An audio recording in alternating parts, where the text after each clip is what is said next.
Good morning. Good morning, all of you. Am I audible? Yes, sir.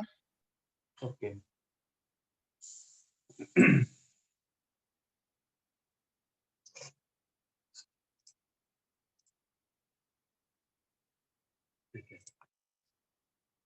तो last class में set of carry forward में जितना भी theory वाला portion था और थोड़े बहुत प्रैक्टिकल क्वेश्चन हम लोग ने किए थे।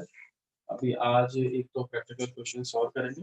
ओके, तो स्टार्ट करते हैं। Question number 1, compute the gross total income of mister F for the assessment year 2020-21 from the information given below।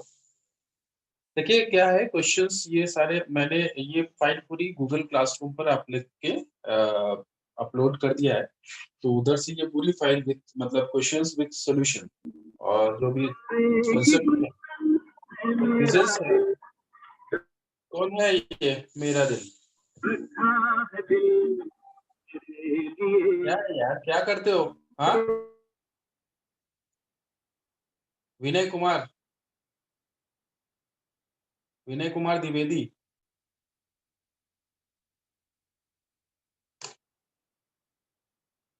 मैं तुम्हें रिमूव कर रहा हूँ यहाँ से।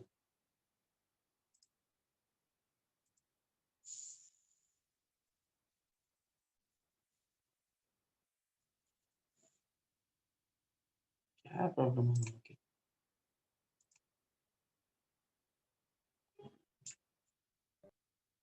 हाँ, तो आप लोग क्या कर सकते हो, एक तो मैंने फाइल तो दे दी है, पूरी पूरी फाइल, ये वीडियो फाइल गूगल क्लासरूम पर अपलोड कर दिया है। अभी इस टाइम आप लोग एक चीज ये भी कर सकते हो, ये जो स्क्रीन पर ये मैंने शेयर की है इसको आप स्क्रीनशॉट ले लो और ये क्वेश्चंस आपके पास रहेगा, क्योंकि अभी अभी मुझे जो शेयर है इसको स्टॉप करना पड़ेगा विद सोल्यूशन के लिए। ठीक है, तो इसको आप स्क्रीनशॉट लेके क्वेश्चंस देख सकते हो। मैं एक बार बता देता हूँ, जैसे कि आपका इनकम फ्रॉम हाउस प्रॉपर्टी है, यहाँ पे ये प्रॉफिट हो रहा है, इनकम हो रही है, वो है 1,25,000। उसके बाद income from business before providing for depreciation, यानी कि इनकम फ्रॉम बिजनेस है लेकिन डेप्रिशिएशन यहाँ पर डिडक्ट नहीं किया गया है बिफोर डेप्रिशिएशन। तो अभी अगर आपका डेप्रिशिएशन क्वेश्चन में दिया गया है तो आपको उधर वो माइनस करना पड़ेगा, उसके बाद ही आपको एक्चुअल प्रॉफिट पता चलेगा। ठीक है, तो ये एक चीज यहाँ पर करनी है। उसके बाद आगे चलते हैं, short term capital gain on sale of unlisted shares. तो ये शॉर्ट टर्म कैपिटल गेन है। तो शॉर्ट टर्म कैपिटल गेन के लिए जैसे कि मैंने बताया है, अगर लॉन्ग टर्म कैपिटल लॉस होता है या शॉर्ट टर्म कैपिटल लॉस होता है तो आप उसको शॉर्ट टर्म कैपिटल गेन से, सॉरी, अगर शॉर्ट टर्म कैपिटल लॉस होता है तब उसी को आप शॉर्ट टर्म कैपिटल गेन से आप सेट ऑफ कर सकते हैं। अगर लॉन्ग टर्म कैपिटल लॉस होगा तो उसको केवल लॉन्ग टर्म से कर सकते हैं। ठीक है, और शॉर्ट टर्म लॉस होगा तो उसको शॉर्ट टर्म और लॉन्ग टर्म दोनों से कर सकते हैं। ठीक है, खैर अभी आगे बढ़ते हैं, जब सोल्यूशन करेंगे तो फिर इसको देखेंगे। आगे बढ़ते हैं, लॉसेस क्या हो रहा है, लॉन्ग टर्म हो रहा है कि शॉर्ट टर्म हो रहा है, पहले वो देखते हैं। Long term capital loss from sale of property brought forward, लेकिन ये लॉस तो हो रहा है, लॉन्ग टर्म कैपिटल लॉस तो हो रहा है, मगर ये ब्रॉट फॉरवर्ड है, मतलब पिछले ईयर 2019-20 में इसको कैरी फॉरवर्ड किया गया। ठीक है, तो कितना है अमाउंट 90,000। तो मैंने जैसे कि पहले ही बताया है, लॉन्ग टर्म कैपिटल लॉस अगर हो रहा है कोई भी असेसी को, तो वो केवल लॉन्ग टर्म कैपिटल गेन से ही सेट ऑफ किया जा सकता है, लॉन्ग टर्म कैपिटल गेन से ही एडजस्ट किया जा सकता है, चाहे जिस ईयर आपको लॉस हो रहा है वो ईयर हो या फिर नेक्स्ट ईयर हो, ठीक है, या जब भी उसको कैरी फॉरवर्ड किया गया हो वो उस ईयर, जिस ईयर उसको कैरी फॉरवर्ड किया गया, किसी भी साल वो किसी भी ईयर हो, वो हमेशा लॉन्ग टर्म कैपिटल गेन से ही सेट ऑफ होगा, उसी से एडजस्ट किया जाएगा। तो यहाँ पर अभी तक तो मुझे कोई लॉन्ग टर्म कैपिटल गेन नहीं दिखा है। तो यानी कि अगर लॉन्ग टर्म कैपिटल गेन इस ईयर यानी कि असेसमेंट ईयर 2020-21 में अगर नहीं होता है, तो आप इसको वापस फिर से कैरी फॉरवर्ड कर सकते हैं। Next, income from T business 1,20,000। Income from T business है 1,20,000। तो यहाँ पर एक एग्रीकल्चरल इनकम के लिए बताया गया था कि अगर अगर एग्रीकल्चरल इनकम आपकी एग्जेम्प्ट होती है, मगर अगर मैं टी बिजनेस की बात करूं तो यहाँ पर 60% बिजनेस को एग्रीकल्चरल बिजनेस मानते हैं और 40% इसको नॉन एग्रीकल्चरल मानते हैं, मतलब जो नॉर्मल बिजनेस होते हैं वो मान के चलते हैं।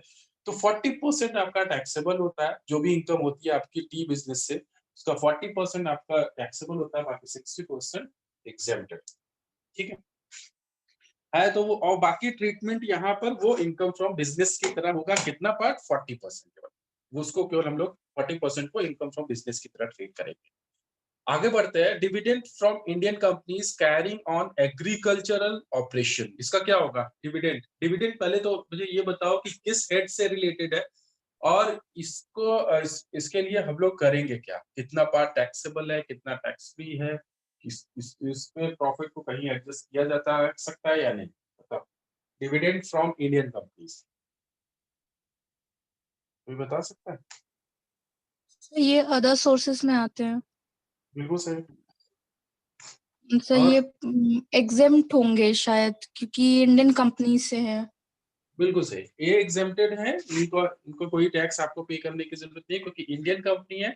इंडियन कंपनी से मिलने वाला डिविडेंड कितने अमाउंट तक एग्जेम्प्टेड होता है, मैक्सिमम लिमिट क्या है 10 लाख, 10 लाख रुपए, ठीक है। 10 मैक्सिमम लिमिट है 10 लाख, 10 लाख रुपए तक डिविडेंड अगर आपको इंडियन कंपनी से मिल रहा है तो वो आपका एग्जेम्प्टेड है। 10 लाख से अगर ज्यादा मिल रहा है, जितना ज्यादा मिल रहा है, अगर 11 लाख है तो 1 लाख रुपए आपका वो टैक्सेबल होगा, बाकी 10 लाख आपका एग्जेम्प्टेड, ठीक है। आगे बढ़ते हैं, करंट ईयर डेप्रिशिएशन, जैसे मैंने बताया था, जो आपका इनकम फ्रॉम बिजनेस है वो है स्टार्टिंग में second point 1,35,000 before providing for depreciation, depreciation के पहले। तो उसमें से ये आप डेप्रिशिएशन सबसे पहले पहले आप इनकम फ्रॉम बिजनेस निकालोगे, income taxable income from business, वहां पर आपको क्या करना है, income from business 1,35,000 minus current year depreciation 26,000, उसके बाद आपको इनकम, एक्चुअल इनकम आपको पता चलेगी बिजनेस से होने वाली, ठीक है।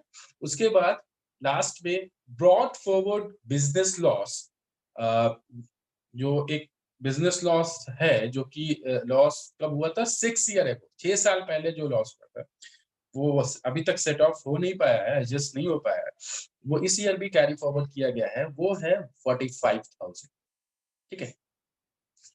ठीक है, अभी इसको देखते हैं कैसे सॉल्व होगा। सर हाँ, sir income from T business नहीं समझ में आया कि 60 एंड 40% का जो आपने बताया था रेशियो। एक टॉपिक है, शायद मैंने पता नहीं पढ़ा है कि नहीं पढ़ा है, एग्रीकल्चरल इनकम, कि एग्रीकल्चरल इनकम को कैसे ट्रीट करते हैं, मैंने पढ़ाया है। नहीं सर, आपने अभी नहीं पढ़ा है, ओके। नहीं। हाँ, तुम्हारा सिलेबस नहीं होगा, ठीक है, मैं एक क्लास उसकी भी कर दूंगा, एग्रीकल्चरल इनकम को कैसे ट्रीट करते हैं। उसमें क्या है, एग्रीकल्चरल जो भी इनकम होती है वो पूरी तरीके से एग्जेम्प्टेड होती है, मतलब टैक्स फ्री होती है, वहां आपको कोई टैक्स पे नहीं करना। लेकिन कुछ बिजनेसेस ऐसे हैं जिनको आप 100% एग्रीकल्चरल इनकम नहीं ट्रीट करते, ठीक है। उसमें से एक टी बिजनेस भी है, जिस जहां पर आप जो भी इनकम टी बिजनेस से हो रही है, उस इनकम में से 40% आप नॉन एग्रीकल्चरल इनकम मानते हो और 60% एग्रीकल्चरल इनकम। तरह ट्रीट करते हैं, यानी 60% उसका एग्जेम्प्टेड होगा और 40% जो भी इनकम हो रही है उसका 40% टैक्सेबल होगा। ठीक है, बाकी डिटेल में मैं एक क्लास ले लूंगा। ठीक है, अब मुझे लग रहा था मैंने एग्रीकल्चरल इनकम बता दिया है, पढ़ा दिया, कोई प्रॉब्लम नहीं है, अभी बहुत टाइम हम लोग के पास। मैं एक क्लास ले लूंगा एग्रीकल्चरल इनकम के ऊपर भी। ठीक है, तो वहां पर डिटेल में हम लोग देख लेंगे। अभी ये मान के चले कि टी बिजनेस से रिलेटेड कोई भी अगर कोई इनकम होती है तो आप 40% पार्ट ही केवल उसका टैक्सेबल होगा। ठीक है, ये लेके चलते हैं। ठीक है, चलिए सॉल्व करते हैं इसको।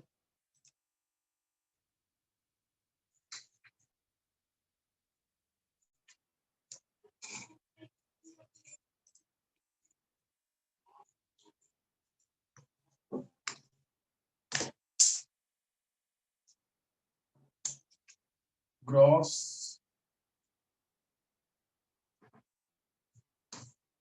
Total income of Mr. F for assessment year 2020-21.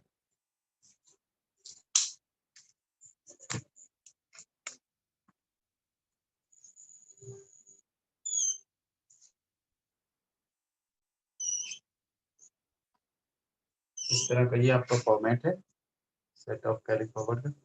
एक एक हेड को ट्रीट करेंगे पहले। ठीक है, सब एक साथ।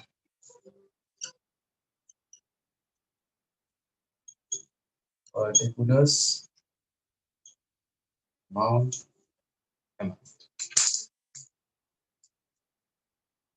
ठीक है, सबसे पहले लेते हैं इनकम फ्रॉम हाउस प्रॉपर्टी। तो वहां पे अभी कुछ नहीं करना, इनकम फ्रॉम हाउस प्रॉपर्टी पूरा पूरा एज इट इज इसको लिख देते हैं, income from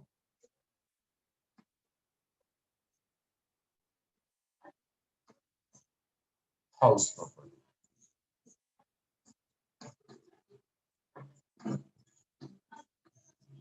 income from house property 1,25,000। जो फाइनल अमाउंट रहेगा वो इधर रहेगा, बाकी जो कैलकुलेशंस जो प्लस माइनस करने होगा वो इधर करेंगे। ठीक है, अभी हाउस प्रॉपर्टी के बाद इनकम फ्रॉम बिजनेस पे आते हैं। Income from business, income from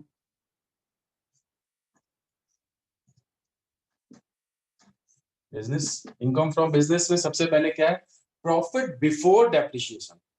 profit before depreciation, profit before depreciation कितना, 1,35,000। जैसे मैंने बताया जो आपका प्रॉफिट बिफोर डेप्रिसिएशन है उसमें से पहले आप डेप्रिसिएशन आपको माइनस करना है 1 लाख। यहाँ पे थोड़े बहुत कैलकुलेशन करने हैं तो अभी मैं इधर ही लिख रहा हूँ। प्रॉफिट बिफोर डेप्रिसिएशन 1,35,000, इसमें से माइनस क्या करेंगे, लेस डेप्रिसिएशन। डेप्रिसिएशन आप माइनस कर दोगे कितना, 26,000 डेप्रिसिएशन, ये माइनस हो जाएगा।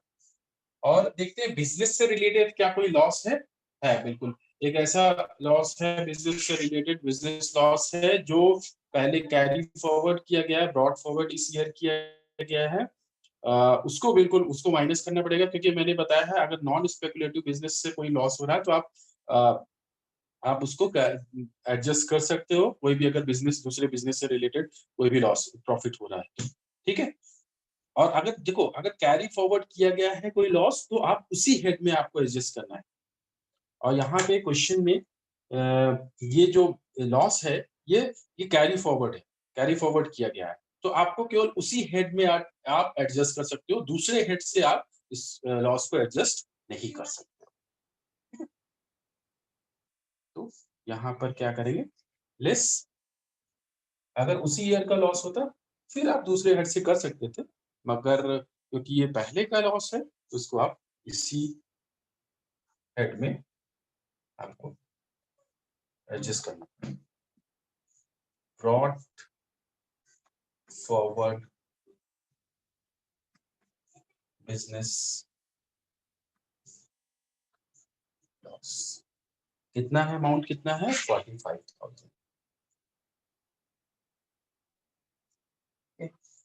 ये पूरा माइनस करने के बाद आपका जो भी ये भी माइनस करने के बाद, ये भी माइनस करने के बाद जो अमाउंट आ रहा है वो आ रहा है 64,000। 64,000। अभी कोई बिजनेस से रिलेटेड कोई और इनकम है यहाँ पर? बिल्कुल है, income from T business. Income from, इसी हेड में है, इनकम फ्रॉम बिजनेस से। इनकम फ्रॉम, इसको इस तरह से भी कर सकते थे, इधर भी ऐड करके कर सकते थे, कोई प्रॉब्लम नहीं है, कैसे भी करो, ये इसी हेड में आना चाहिए बस। पहले आप ऐड कर देते, कोई प्रॉब्लम नहीं, ठीक है।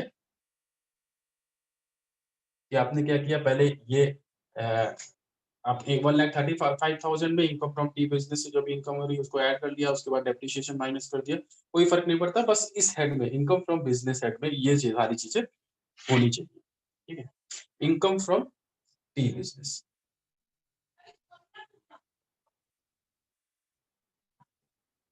इनकम फ्रॉम टी बिजनेस, जैसे मैंने बताया कितना टैक्सेबल पार्ट है, 40%। 40% ऑफ अमाउंट कितना था, T business, income from T business 1,20,000। 1,20,000 ये अमाउंट था इनकम का, लेकिन इसमें से जो टैक्सेबल पार्ट है वो है आपका 40%। 40% ऑफ 1,20,000 यानी कि 48,000, ये आपका टैक्सेबल पार्ट। तो फाइनली जो इनकम आ रही है, इनकम फ्रॉम बिजनेस, ठीक है, जो टैक्सेबल इनकम फ्रॉम बिजनेस है वो है 64,000 प्लस 48,000 यानी कि 1,12,000 जो टैक्सेबल इनकम है। अभी कुछ बचा हुआ है क्या, क्वेश्चन में देखते हैं, कुछ बचा हुआ है क्या? हाँ, हाउस प्रॉपर्टी मैंने कर दिया, इनकम फ्रॉम बिजनेस हो गया, पूरा ट्रीटमेंट हो गया income from business. Short term capital gain on sale of unlisted share, तो ये शॉर्ट टर्म कैपिटल गेन है, ठीक है, ये अभी इसकी एंट्री नहीं की गई है।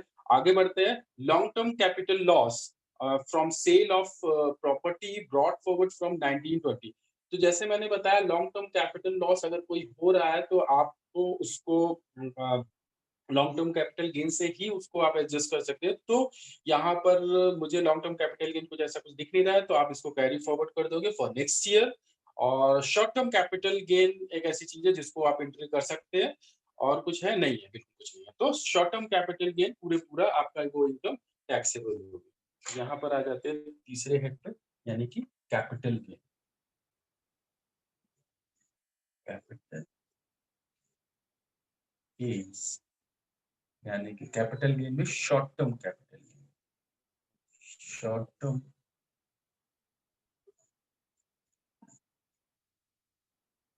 Capital gains, short term capital gains कितना अमाउंट है 50। फाइनली मतलब कुछ इसमें एडजस्ट तो करना नहीं है, कुछ भी नहीं करना है, तो पूरा पूरा अमाउंट आपका इधर आएगा 56,000।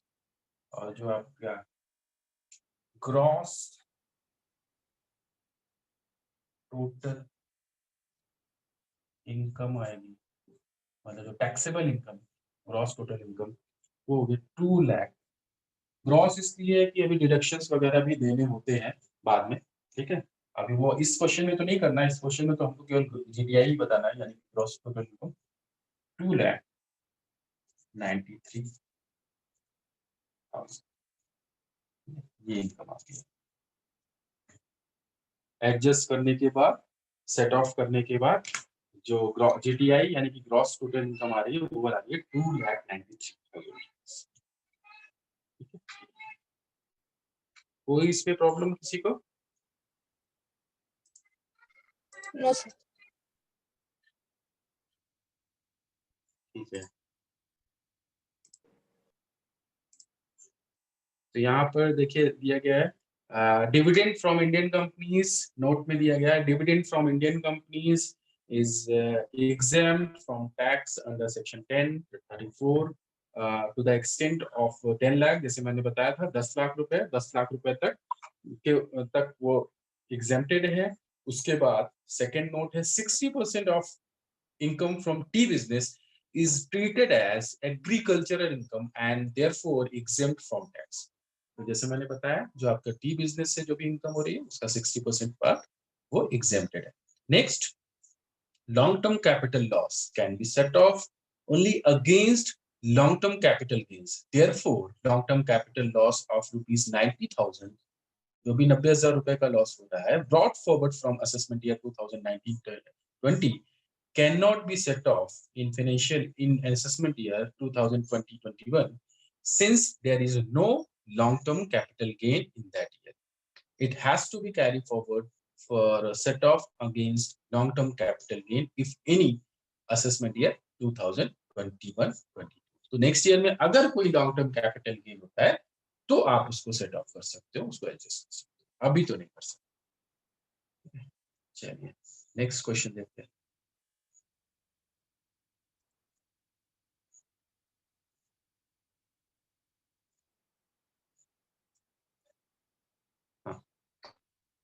Mr. Sohan submits the following details of his income for the assessment year 2020-21.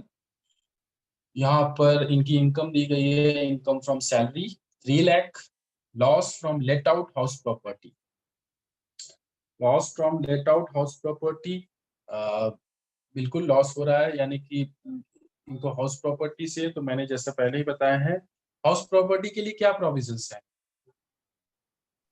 अगर उधर हाउस प्रॉपर्टी में कोई लॉस हो रहा है तो उधर क्या प्रोविजंस है.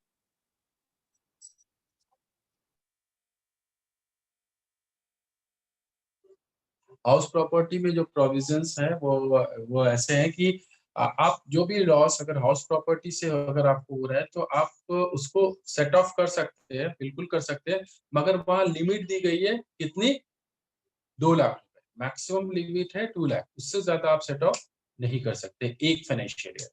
ठीक है. इनकम फ्रॉम सुगर बिजनेस बिल्कुल बिजनेस की तरह ट्रीट होगा, नॉन स्पेकुलेटिव बिजनेस की तरह ट्रीट होगा. Loss from iron business discontinued, तो ये ब्रॉड फॉरवर्ड किया गया है, ये असेसमेंट ईयर 14-15 से, तो आपको काउंट करना पड़ेगा कितने साल हुए. ठीक है, मैक्सिमम 8 इयर्स होता है, आप कैरी फॉरवर्ड कर सकते हो, देखना पड़ेगा. उसके बाद short term capital loss 60,000, short term capital loss को आप एडजस्ट कर सकते हो लॉन्ग टर्म कैपिटल गेन से भी और शॉर्ट टर्म कैपिटल गेन से भी. ठीक है, तो यहाँ पर मुझे लॉन्ग टर्म कैपिटल गेन भी दिख रहा है. नेक्स्ट, तो आप इधर एडजस्ट कर सकते हैं, मतलब 40,000 को एडजस्ट कर सकते हैं, बाकी 20,000 का देखते हैं. डिविडेंड, डिविडेंड अगर कुछ नहीं दिया गया है तो आप उसको टैक्सेबल मान लेते हैं और इनकम फ्रॉम अदर सोर्सेस में दिखा सकते हैं. उसके बाद income received from lottery business, तो ये कैजुअल बिजनेस है, तो ये जाएगा आपका अदर सोर्सेस में. ग्रॉस अप नहीं करना है क्योंकि ग्रॉस अमाउंट यहाँ पे बता दिया गया है. जैसे ग्रॉस अप से मतलब क्या है, जैसे मैंने पहले भी बता चुका हूँ आप लोग को ग्रॉस अप कैसे करते हैं. अभी सपोज जो भी लॉटरी से बिजनेस से जो भी आपको इनकम हो रही है वो क्या होगा, ग्रॉस, आपको नेट इनकम मिलती है, मतलब जो है आफ्टर टैक्स, टैक्स काटने के बाद, टीडीएस काटने के बाद वो आपको टैक्स जो है पैसे मिलते हैं, अमाउंट मिलता है. ठीक है, सपोज आपको 70,000 रुपए, 70,000 रुपए मिले, लेकिन जो विनिंग अमाउंट था वो था 1 लाख रुपए, वो उसने टैक्स काट लिया, 30% टैक्स काट लिया. तो आपको ये बोल रहा है कि भाई नेट अमाउंट, कहीं कहीं पे आपको ये ग्रॉस की जगह नेट दिखाएगा. अगर नेट होगा तो आपको उसको ग्रॉस अप करना पड़ेगा, यानी कि एक सेकंड में स्क्रीन शेयर कर दे, मैं बोर्ड पे बताता हूँ. वैसे ग्रॉस अप शायद मैंने बताया हुआ है, कोई प्रॉब्लम नहीं. ये बोर्ड तो दिख रहा है ना आप लोग को, मुझे शेयर ये स्टॉप तो नहीं करना पड़ेगा, बोर्ड दिख रहा है ना. Yes sir. ठीक है, तो अगर दिख रहा है तो अच्छी बात है. तो अगर मान लो नेट अमाउंट बता दिया कि भाई 70,000, 70,000 रुपए ये लॉटरी से आपको मिला, लेकिन अभी ये टैक्सेबल नहीं है क्योंकि इससे टैक्स तो ऑलरेडी मैं पे कर चुका हूँ ना 30,000.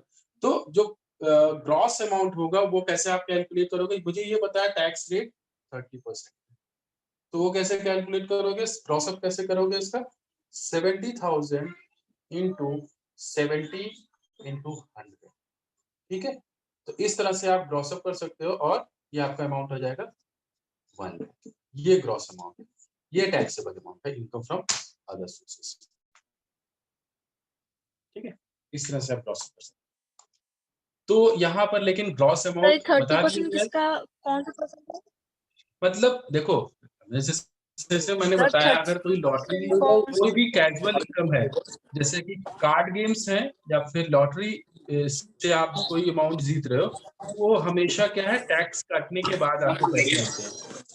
जैसे आजकल केबीसी चल रहा है, केबीसी चल रहा है, आप लोग देखते होंगे। तो वहां पर क्या होता है, वहां पर जो अमाउंट मिल रहा है, क्या उतने अमाउंट पूरा पूरा आपके हाथ में आएगा? नहीं आएगा, वो टैक्स काट लेते हैं। तो वो उसको बोलते हैं नेट। बोल दे यार, किधर से शंकर गुप्ता कौन है ये? चला जाता ना। म्यूट कर दिया करो यार, क्या?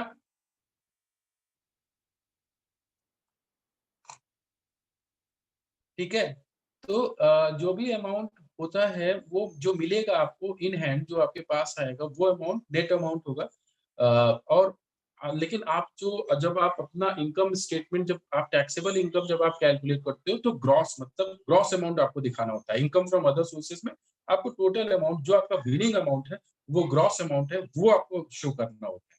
ठीक है, तो जैसे मैंने बताया, मान लीजिए 30% है, ज्यादातर 30% ही होता है टैक्स, तो 30% है।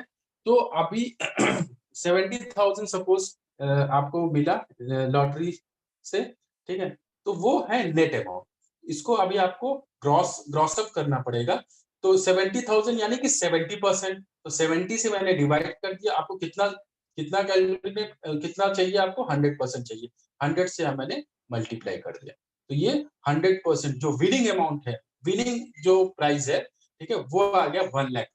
1 लाख रुपए मैंने जीता, लेकिन मेरे हाथ में आया केवल 70,000। तो 70,000 is net amount and 1 lakh is gross up amount, gross amount. ठीक है, ये ग्रॉस अमाउंट ही मैं इनकम फ्रॉम अदर सोर्सेज में दिखाऊंगा। अभी क्लियर है? सर 10,000 तक फ्री होता है क्या? 10,000 तक, 5,000 तक, 5,000 तक था। 5,000, 10,000 ने 5,000 तक था। एक बार मुझे फिर से देखना पड़ेगा, वैसे मुझे जो याद आ रहा है 5,000। सर अब 10,000 हो गया और टैक्स 33.3% हो गया है। हाँ, जो भी यार, अभी मैं टैक्स रेट की बात नहीं कर रहा हूँ। टैक्स रेट तो हम लोग बाद में देखेंगे ना। अभी टैक्स रेट तो हम लोग ने पढ़ा ही नहीं है, अभी केवल इंडिविजुअल का टैक्स रेट देखा है। ये तो मैं कैलकुलेशन के पर्पस के लिए आसान है, 33.3% निकालते हैं, थोड़ी ना फिरेंगे यहाँ पे। तो जिससे कि आसान हो जाए, कैलकुलेशन आसान हो जाए, इसलिए मैं, ठीक है। सर 30% आपने कहाँ से कंप्यूट किया है? 30% मैंने एज्यूम किया कि टैक्स रेट 30%।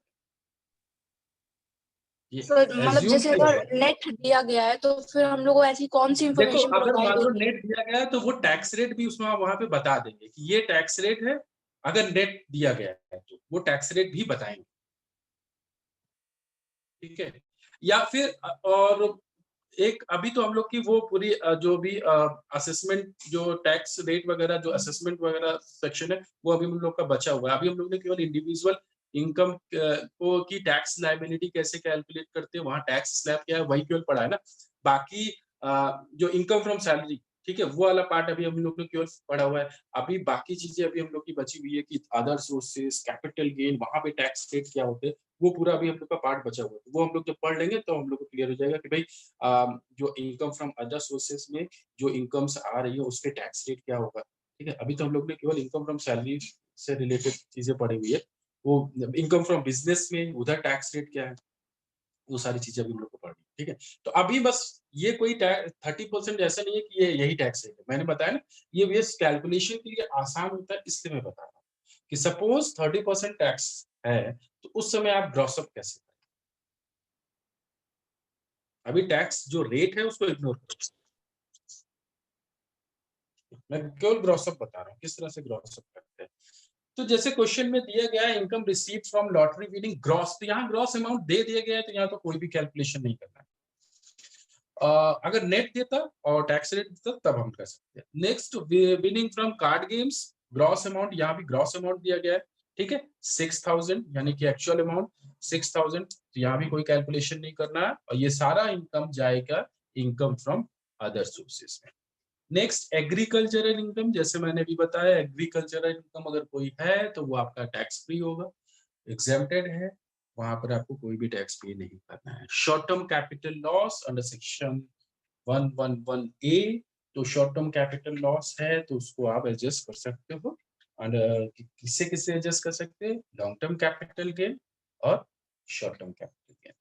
लास्ट में bank interest on fixed deposit, कोई बैंक इंटरेस्ट अगर फिक्स्ड डिपॉजिट पे अगर आपको मिल रहा है तो वो जाएगा आपका अदर सोर्सेज में। अभी इनका ट्रीटमेंट क्या है वो देखते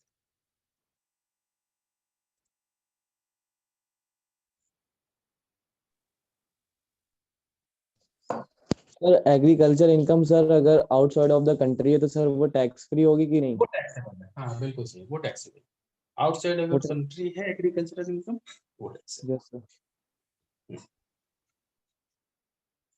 अच्छा, मुझे लग रहा था मैं बता चुका हूँ एग्रीकल्चरल, ठीक है, मुझे वो क्लास लेनी पड़ेगी क्योंकि बहुत इंपॉर्टेंट चैप्टर है वो। ऐसे आपके सिलेबस में तो नहीं दिख रहा है मगर वो यूज होता है, मतलब आप चाहे इनकम फ्रॉम आप ये अदर्स, इधर आप चले आओ क्या कहते हैं जो टैक्स लैब असेसमेंट वगैरह, असेसमेंट प्रोसीजर असेसमेंट, तो उधर वो पूछा जा सकता है, या फिर ये सेट ऑफ कैरी फॉरवर्ड में पूछा जा सकता है, क्लबिंग ऑफ इनकम जो चैप्टर है उधर पूछा जा सकता है, तो वो एक इम्पॉर्टेंट चैप्टर है जो अभी रह गया है मुझसे। सर शुगर और आयरन भी तो एग्रीकल्चर बिजनेस में आते हैं। नहीं नहीं, वही बात है ना, वो डिपेंड करता है कि देखो शुगर का प्रोसेस क्या है, आप शुगर बिजनेस कैसे कर रहे हो। शुगर देखो वहां पे रॉ मटेरियल जो उधर आ रहा है वो एग्रीकल्चरल माना जा सकता है, जब आप शुगर केन की बात करें अगर उसको जो प्रोड्यूस कर रहा है, लेकिन अगर आप उसको प्रोसेस कर रहे हो, ठीक है, रॉ मटेरियल जो आ रहा है, अभी शुगर फैक्ट्री की अगर मैं बात करूँ तो वहां क्या करते हैं, शुगर केन को प्रोसेस करते हैं, तो वो एग्रीकल्चरल बिजनेस में नहीं। वो वही बताया, वही चीज है, आप कौन सा एक्चुअल में बिजनेस, शुगर केन अगर आप प्रोड्यूस कर रहे हो उसको उसकी आप खेती हो रही है, फिर उसको जो उसका जो भी चीजें हो रही है प्रोसेस, वो सारी चीजें आपका एग्जाम्पल है, मगर शुगर जो आप प्रोड्यूस कर रहे हो उसमें क्या करना है, शुगर कोइन तो आप प्रोसेस कर रहे हो उसको, तो वो चीज आपका एग्रीकल्चर इनकम नहीं है, ठीक है। वो सर चीज वही आयरन मैं का बता रहा हूँ, वो पूरा एक वही एक चैप्टर है जिसको जो है अभी रह गया है, वो हम लोग पूरा देखेंगे तब वो चीजें क्लियर होगी, एग्रीकल्चरल बिजनेस में क्या क्या चीजें ऐड होती हैं, क्या क्या चीजें नहीं होती हैं, या कुछ भी कुछ ऐसे चीजें हैं जिनको आप जो है फुली पूरी तरीके से आप एग्रीकल्चरल इनकम नहीं मानते हो, उनके कुछ पार्ट को आप एग्रीकल्चरल मानते हो, कुछ को नहीं मानते, वो सारी चीजें अभी हम लोग को देखना है।